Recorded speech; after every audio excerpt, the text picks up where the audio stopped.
आज इस वीडियो को बिना स्किप किए पूरा आखिर तक देखिएगा। मैं पूरे तथ्यों और कलकत्ता हाईकोर्ट के उस ताजा और ऐतिहासिक आदेश के साथ आपके सामने हाजिर हूं जिसने मोदी शाह की केंद्र सरकार और ज्ञानेश कुमार के नेतृत्व वाले चुनाव आयोग की रातों की नींद उड़ा दी है। कलकत्ता हाईकोर्ट से एक ऐसा आदेश आया है जिसने पश्चिम बंगाल से लेकर दिल्ली के सत्ता के गलियारों तक भूचाल ला दिया है। बात हो रही है बंगाल की सबसे हॉट और वीआईपी विधानसभा सीट भवानीपुर की। ये वही भवानीपुर है जहां से भारतीय जनता पार्टी के शुभेंदु अधिकारी ने पूर्व मुख्यमंत्री ममता बनर्जी को 15,105 वोटों से हराकर पश्चिम बंगाल के नए मुख्यमंत्री की कुर्सी पर कब्जा जमा लिया है और बंगाल में बीजेपी ने 208 सीटें जीतकर पूर्ण बहुमत की सरकार बनाई। लेकिन ठहरिए, इस तथाकथित बम्पर जीत के पीछे की सच्चाई क्या है? क्या यह जीत वाकई जनता के आशीर्वाद का नतीजा है या फिर सत्ता की खौफनाक ताकत, ईवीएम और सिस्टम के नंगे दुरुपयोग का? दोस्तों, जैसे ही चुनाव के नतीजे आए और बीजेपी अपने जीत का जश्न मना रही थी, ममता बनर्जी हार मानकर चुपचाप घर नहीं बैठी। उन्होंने 16 मई और फिर 16 जून को सीधे कलकत्ता हाईकोर्ट का दरवाजा खटखटाया। उन्होंने जो आरोप लगाए हैं, अगर वे जांच में साबित हो गए तो भारत की पूरी चुनावी व्यवस्था पर एक ऐसा बदनुमा धब्बा लगेगा जिसे सदियों तक धोया नहीं जा सकेगा।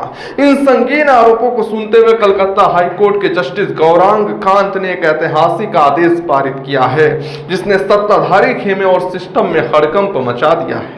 जस्टिस गौरांग कांत ने कोर्ट में साफ साफ कहा, मैं उनके शब्दों को यहां सीधे कोट कर रहा हूं, जरूरत पड़ने पर इन सभी साक्ष्यों की जांच होगी। अदालत की अनुमति के बिना इन्हें न तो मिटाया जाएगा, न ही बदला जाएगा, न नष्ट किया जाएगा और न ही इसके साथ किसी भी तरह की छेड़छाड़ की जाएगी।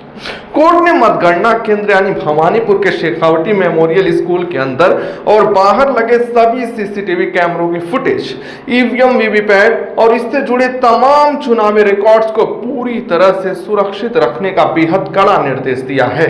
अदालत ने इस मामले में मौजूदा मुख्यमंत्री शुभेंदु अधिकारी, उनके सलाहकार सुब्रत गुप्ता और सुनील अग्रवाल को सीधे तौर पर पक्षकार बनाने का आदेश भी दिया है। अब जरा सोचिए, एक हाईकोर्ट को इतना सख्त रुख क्यों अपनाना पड़ा? ऐसा क्या खौफनाक खेल हुआ था उस स्ट्रांग रूम के इर्द गिर्द जिसने देश की पूरी चुनावी प्रक्रिया को ही कटघरे में खड़ा कर दिया है? इस पूरे खेल को समझने के लिए आपको इसकी क्रोनोलॉजी समझनी होगी। बात 3 मई की है, यानी नतीजों से ठीक एक दिन पहले की। अचानक मतगणना केंद्र के बाहर बवाल कट जाता है। तृणमूल कांग्रेस के कार्यकर्ता आरोप लगाते हैं कि बीजेपी के झंडे लगी एक कार को बिना किसी जांच के, बिना कोई पास चेक किए भवानीपुर के स्ट्रांग रूम परिसर में बेरोक टोक घुसने दे दिया गया। आप खुद सोचिए, चुनाव आयोग के इतने कड़े पहरे का दावा किया जाता है, फिर ये कैसे संभव है? क्या चुनाव आयोग गहरी नींद में सो रहा था या फिर यह जानबूझकर आंखें मूंद लेने का प्रायोजित मामला था? इसकी भनक लगते ही ममता बनर्जी खुद सखावत मेमोरियल स्कूल में बने उस स्ट्रांग रूम में पहुंचती हैं और लगभग 4 घंटे तक वहीं डटी रहती हैं। क्या यह सब लोकतंत्र के लिए खतरे की एक बड़ी घंटी नहीं थी? लेकिन असली तांडव तो अगले दिन यानी 4 मई को देखने को मिला, जब वोटों की गिनती चल रही थी।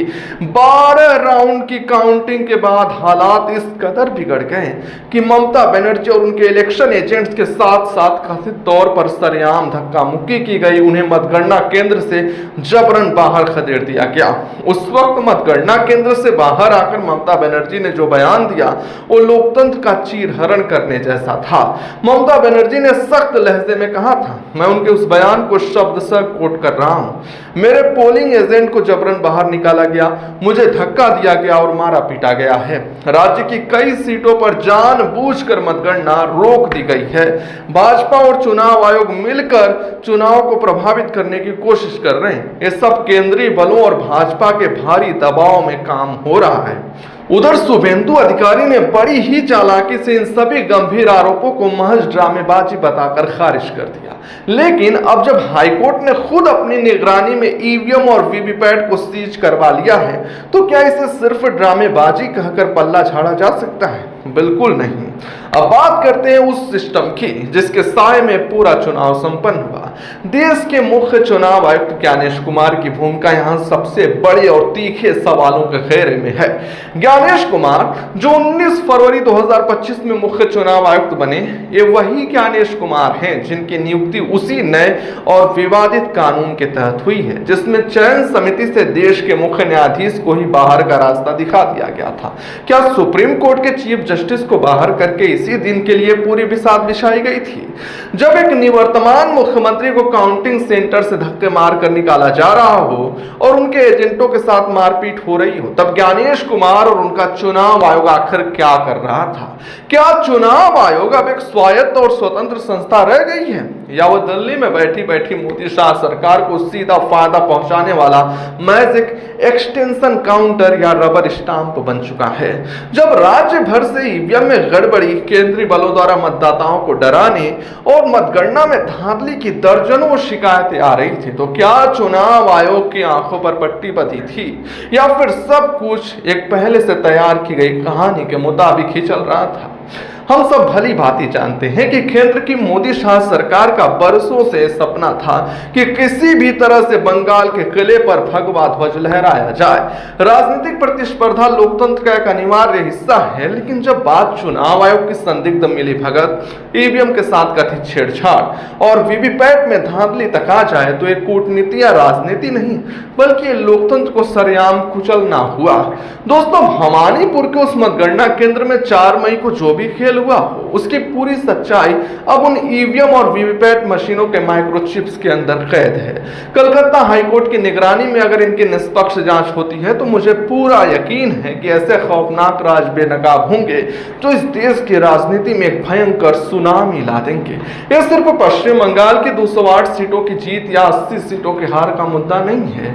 इस बात का लिटमस टेस्ट है कि क्या हमारे देश में आज भी लोकतंत्र जिंदा है, या इसे मशीनरी और सत्ता के अहंकार ने पूरी तरह हाईजैक कर लिया है।